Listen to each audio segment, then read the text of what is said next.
सवाल नंबर 5, किसी फुटकर बाजार में फल विक्रेता पेटियों में रखे आम बेच रहे हैं। इन पेटियों में आमों की संख्या भिन्न भिन्न थी। पेटियों की संख्या के अनुसार आमों का बटन निम्नलिखित था। आमों की संख्या इतनी है, पेटियों की संख्या इतनी है। ठीक है, कह रहा है एक पेटी में रखे आमों का माध्य संख्या ज्ञात कीजिए। अपने माध्य ज्ञात करने के लिए किस विधि का प्रयोग किया। तो आप सभी को बच्चों हमने 4 सवाल तक आपको कल्पित माध्य विधि और प्रत्यक्ष विधि खूब बताई है। अब इस वाले सवाल में कोई भी विधि आप लगा सकते हैं। फिलहाल हम आपको पग विचलन विधि भी समझा दें कि उसको कैसे लगाने को आ जाए तो आप बोर्ड में कैसे लगाएं। ठीक है, तो इस वाले सवाल में हम पग विचलन विधि लगाते हैं। ठीक है, हालांकि आप चाहें कोई सी भी विधि सम्माध्य निकालने वाली लगा सकते हैं, मगर हम इसमें आपको पग विचलन विधि ही समझाएंगे कि आपको ये तरीका भी खूब अच्छी तरीके से पता चल जाए। तो यहां पे लिखिए सबसे पहले पग विचलन विधि। अब फार्मूला क्या होता है, एक्स बार बराबर ए प्लस सिग्मा एफ यू बटे सिग्मा एफ गुणे एच। ठीक है, किताब में आपको जो सवाल हैं उसमें नहीं कह रहा, मगर बोर्ड में जो है कभी कभार नहीं भी कहता, कभी कभार यहाँ पे लिख देता है कि पग विचलन विधि द्वारा ज्ञात कीजिए। अब कुछ बच्चे प्रत्यक्ष विधि लगाना सीख पाते हैं, सिर्फ कल्पित माध्य में फंस जाते हैं तीनों विधि सरल। ठीक है, मगर तीनों सीख लीजिए, वहां पे कुछ भी हो सकता है। ठीक है बच्चों, तो तैयारी होती है, तैयारी कर लीजिए। अब इसके लिए हम लोग सारणी बना लेते हैं। तो बच्चों प्रत्यक्ष विधि माफ करिए पग विचलन विधि निकालने के लिए आपको चाहिए ए, फिर सिग्मा एफ यू यानी यू भी चाहिए और सिग्मा एफ भी चाहिए और एच भी चाहिए। ठीक है, तो यहाँ पर सबसे पहले हम लोग लिख लेते हैं, इसमें लिखा कैसे, सारणी कैसे तैयार करिए वो बहुत ध्यान से सीख लीजिए। ठीक है, तो इसमें वर्ग अंतराल तो लिखा ही जाएगा, उसके बाद में बारंबारता यानी एफ भी लिखा जाएगा, फिर वर्ग चिन्ह यानी एक्स भी लिखा जाएगा। ठीक है, यहाँ पे डी बराबर एक्स माइनस ए, यहाँ पे डी। अब कहोगे सर डी तो यहाँ निकाला नहीं जा रहा, मगर डी चाहिए आपको यू निकालने के लिए, यू निकालने के लिए आपको डी चाहिए। ठीक है, और यहाँ पर बटे में एच। ठीक है, यू निकालने के लिए डी चाहिए और उसके बाद में आपको एफ यू। ठीक है, एफ और यू की गुणा। ठीक है, अब चलते हैं वर्ग अंतराल और बारंबारता लिख लेते हैं। अब बच्चों एक चीज है यहाँ पर बारंबारता जो आपको दे रखी है यानी वर्ग अंतराल जो आपको दे रखी है वो गलत दे रखी है। देखिए जरा क्या दे रखा है, 50 और 52, 53 और 55, यानी 50 और 52 यानी 52 और यहाँ से 52 से शुरू होनी चाहिए, यहाँ 55 पे खत्म हो रही तो 55 से शुरू होनी चाहिए। अभी तक जितने भी सवाल लगाए वहां पर यही कह रहा था, तो इसके लिए हमको इसको वर्ग अंतराल को सही करना पड़ेगा। अब सही कैसे करते हैं वो देख लीजिए। ठीक है बच्चों, उसके लिए हमें क्या करना पड़ेगा, 53 में से 52 को घटाना पड़ेगा। 53 में से 52 को घटा दीजिए, कितना आया 1। ठीक है, अब 1 का कर दो आधा, आधा कितना हो 0.5। अब 0.5 का मतलब जो ये आपको पहली बारंबारता लिखी 50 से 52, यानी इसमें घटा दीजिए 50 में से आप 0.5 घटाएंगे और इधर आप जोड़ेंगे। ठीक है, 0.5, तो यहाँ पे कितना आ जाएगा 49.5, इधर हो जाएगा आपका 52.5। कहने का मतलब इधर घटाएंगे इस वाले में और इधर जोड़ेंगे, कितना जितना अंतर होगा 0.5। ठीक है, 53 में से 52 घटाएंगे, बचेगा कितना, 1 अंतर है। कितने का फर्क है, 1, मतलब 1 नंबर उन्होंने ज्यादा इधर दिया है, इधर भी इधर भी इधर भी इधर भी। ये पॉइंट समझ लीजिए, मोस्ट इंपॉर्टेंट क्वेश्चन है, बाकी तो सब सरल ही है बच्चों। ठीक है, चलिए करते हैं। तो हमने तो बच्चों घटा दिया आपका समय बचाने के लिए। ठीक है, वीडियो में 49 इधर 50 0.5 घटाना उधर जोड़ना, इधर घटाया उधर जोड़ा, इधर घटाया उधर जोड़ा, इधर घटाया उधर जोड़ा, इधर घटाया उधर जोड़ा, तो ये आया। ठीक है, अब घटाया जोड़ा किसमें, इसमें इसमें इसमें इसमें इसमें। ठीक है, आपको ये समझाया था, ना समझ में आया थोड़ा सा वीडियो 10 सेकंड के लिए पीछे करिए, समझ लीजिए। ठीक है, उसके जिनको समझ में आ गया वो आगे देखें।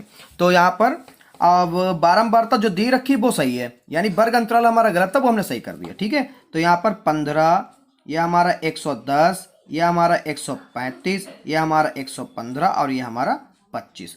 अब x निकालने के लिए सेम वही चीज, अब जो हम लोग x निकालेंगे यानी वर्ग चिन्ह जो निकालेंगे वो भी ध्यान रखिएगा बच्चों, इधर पेज खत्म हो जाता है, इस सारणी के नीचे लिखिएगा वर्ग चिन्ह यानी x निकालने के लिए क्या होता है। अब इस वाली सीमा से मत ले लीजिएगा, जो क्वेश्चन दिया उसमें से लीजिएगा। ठीक है, यानी 50, ये तो हमने सही करी है, जो दे रखी है उसमें से हम लोग वर्ग चिन्ह निकालेंगे। 50 प्लस 52 बटे 2 कितना आ गया? 102 बटे 2। तो इधर आ गया 2 पंजे 10, 2 एकम 2, कितना आ गया? 51। तो वर्ग अंतराल हमारा कितना है? 51, यानी वर्ग चिन्ह हमारा 51 है। अब इतना फर्क कितने कितने का है? 3-3 का। कितने का बच्चों? 3-3 का। आप लोग ध्यान से देख लीजिए, देखिए कितने का फर्क है? 53 और 5 के बीच में 3-3 नंबर का। ठीक है, 3-3 नंबर। तो 51 में 3 जोड़ो कितना आ जाएगा? 54, और 54 में 3 57, और 57 में 3 60, और 60 में 3 63। ठीक है, अब डी निकालिए। अब डी निकालने के लिए क्या करना होता है? सबसे पहले तो हमें कल्पित माध्य यानी ए निकालना होता है। सेम वही नंबर गिन लो, 1 2 3 4 5, यानी हो गया हमारा 57। तो क्या हो गया? 57 जो है हमारा ए हो गया। अब घटा दीजिए, एक्स कितना है? 51। 51 में 57 जाएगा, बचेगा माइनस का 6। फिर माइनस का 6 बचा, उसके बाद है बच्चों, तो यहाँ पे लिख भी लीजिए। पहले तो आपको बता दें, यहाँ पर लिखो माना कल्पित मान a बराबर 57 है।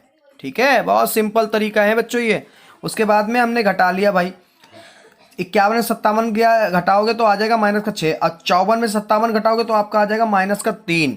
ठीक है, अब 57 में 57 घटा दोगे 0, अब 60 में 57 घटाओगे बचेगा 3, अब 63 में से 57 घटाओगे आ जाएगा 6। ठीक है, अब u निकालने के लिए क्या है? d बट्टे h। अब बच्चे सोच रहे होंगे सर h क्या है? अब h बता दें आपको, यहाँ पे लिख लो h। h निकालने के लिए क्या होता है? इसमें से 52 में से जो हमारा यहाँ पे हम लोगों ने घटाया थे h में से x निकालने के लिए कितने का अंतर था? 3 का। कितने का था? 3 का। समझ गए बच्चों? अब नहीं समझे फिर से समझा दें आपको। कितने का फर्क है? देख लो, 49 और 52 के बीच में, 49.5 और 52 के बीच में है 3 का फर्क। कितने का? 3 का। इधर भी देख लो कितने का फर्क है?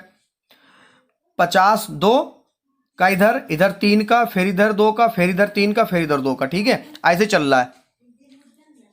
फिर यहाँ पे घटा लो तो हमारा आ जाएगा 3 बटे में माइनस 6 बटे माइनस 3 होगा तो कितना आ जाएगा? 3 दूना 6, तो माइनस का 2, और फिर आपके आ जाएगी 3 में से 3 है माइनस का 3, और फिर 0 होगा ऊपर 0, और फिर इधर आ जाएगा 1 प्लस का 3 एकम 3, और फिर बटे में 3 होगा इसके, तो 3 दूनी 6। ठीक है, अब f और u की गुणा नहीं समझ में आ रहा बच्चों? पेन कॉपी ले लीजिए, काट लीजिए, समझ में आ जाएगा। बहुत सिंपल है, बस बटे में 3 इसके, बटे में 3 इसके, बटे में 3 इसके, बटे में 3 इसके, जो काटने के बाद आंसर आता वही इधर लिखे हुए। ठीक है, f और u की गुणा, f और u की गुणा, 15 की गुणा 2 से माइनस के, तो कितना आ जाएगा बच्चों?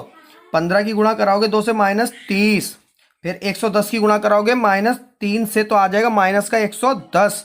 ठीक है, अब 135 गुणा आप 0 कराओगे 0 आएगा, 115 की गुणा 1 से कराओगे 115, एकम 115, अब 25 दूना 50। ठीक है, अब कर लेते हैं हम लोग टोटल। ठीक है, ए भी पता है, सिग्मा एफ यू चाहिए, यानी इसका टोटल चाहिए हमें, और फिर सिग्मा एफ चाहिए, सिग्मा एफ। ठीक है, अब सिग्मा एफ तो हमको, तो बच्चों यहाँ पर पेटियों की संख्या हमको नहीं दे रखी थी, यानी यहाँ पर हमें जोड़ेंगे तो जोड़ पे आएगा आपका 400। ठीक है, इस पूरी लाइन को जोड़ोगे आप तो आएगा 400। ठीक है, अब हमें सिग्मा एफ यू पता करना है, तो माइनस माइनस वाले जोड़ लेना और प्लस वाले में से घटा देना। ठीक है, तो आपका आ जाएगा 25। ये मैंने आपको पहले ही बता दिया, मैं करके रखता हूं। ठीक है, आप लोग कर लीजिए, पेन कॉपी ले लीजिए, प्रैक्टिस करिए खूब बैठ के इसकी। माइनस और माइनस जोड़ दीजिएगा और प्लस में से घटा दीजिएगा। ठीक है, 25 आएगा। उसके बाद में हम लोग क्या करेंगे? इसके बाद में हम लोग जो पग विचलन विधि का सूत्र है उसमें मान रख देंगे। ठीक है, यहाँ पे लिखेंगे एक्स बार बराबर ए प्लस सिग्मा एफ यू बटे सिग्मा एफ गुणे एच। ठीक है, यहाँ पे ए हमारा कितना आया था बच्चों? ए जो है हमारा है 57 प्लस सिग्मा एफ यू कितना है 25 बटे सिग्मा एफ कितना 400 गुणे एच कितना है 3। ठीक है, तो 25 इक्कम 25 बचे कितने? यहाँ पर बच गए आपके, या डायरेक्ट काट दो इसको, 25 इक्कम 25 चक्कू होता है 100, और 100 का डबल 25 चक्कू 100 आपका हो जाएगा ये यहाँ पर। तो बच्चों यहाँ पर 25 से काटो, 25 कम 25 बचेगा आपका 15, 15 में 0 150 हो जाएगा, 25 छंग 150। ठीक है, उसके बाद में आपका आ जाएगा 57 प्लस 3 इक्कम 3 बटे में 16, इसका मैंने पहले करा के रखा है। ठीक है, आप लोग करा लेना, 3 को 16 से भाग करोगे तो आपका आ जाएगा 0.18। ठीक है, यानी 57 प्लस 0.18। तो आपका आ गया 57.18। ठीक है, तो ये रहा आपका उत्तर। ठीक है, ये एक है बच्चों। ठीक है, एक। अब सवाल नंबर 6 देख लेते हैं।